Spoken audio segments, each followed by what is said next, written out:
Hello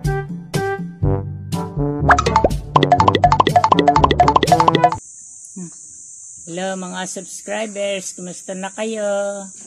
Medyo matagal-tagal ako nakapag uli kasi ay alam niyo na ang sitwasyon siguro.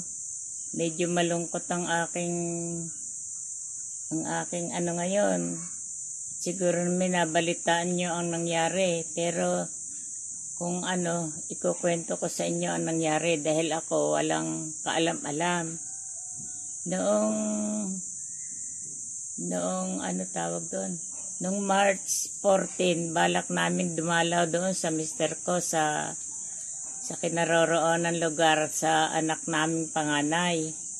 Hindi kami natuloy dahil yung aking magiging kasama hindi raw pwede. Kaya okay lang na hindi kami natuloy at ang balak namin dito sa mahal na araw. Hindi na inabot ng mahal na araw. At ang anniversary namin noong 18. March 16, nanggaling dito yung mga anak ko. Kaya sabi ko, ako sa Lunes anniversary namin ng tatay mo Sabi ko gano'n. Hindi gano'n, umuwi na sila.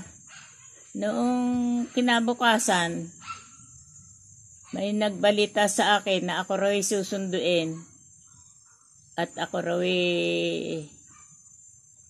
meron daw mahalagang kailangan. Ang pagkakaalam ko siguro isusurpresa ako dahil anniversary nga namin ng Lunes. Di ganoon, ako nandun sa Sapa. Dumating na yung susundo sa akin. Yung aking sundo yung nag-aalaga mismo sa tatay niya. Kaya ang nasa isip ko, siguro kasama niya yung tatay niya at isusurpresa yung aming anniversary. 59 years anniversary namin ng kasal. Noong malapit na sabi ko, nalito siguro surprise nga. Noong malapit na, bumaba at sumalubong sa akin. Ako naman walang kaalam-alam, nakatawa pa ako. Sabi ko, wala ka bang pasok? Wala na puti ka ako, napunta ka rito. Kasabi-sabi, wala na si tatay. Nagulat ako, sabi ko, bakit? Saan yun dinala? Yung pala, yun na nga. Patay na si tatay. Di bigla akong nalungkot dahil yung ngiti ko hindi imbis na pangiti paiyak ang nangyari. Yun ang sorpresa na ginawa sa akin. Wala akong kaalam-alam na ang sorpresa pala iyon. Kaya malungkot na sorpresa. Kaya ang akin dapat ikatuwa naging malungkot. Kaya sinundo lang ako. Kaya ako nabigla nga. Nagbilin lang ako rin sa aking kapitbahay na siya na ang bahala dito sa aking mga alaga. May alaga akong may kambing, may pusa, may aso, may baboy na mga nganak, may mga manok. Nihabiling ko na lang din sa aking kapitbahay na mabilis ang salita. Kaya ang nasa loob ko, bahala na si Lord. Kaya si Lord ang gumaid para sa aking mga alaga. Salamat Lord. At ngayon, ito nga.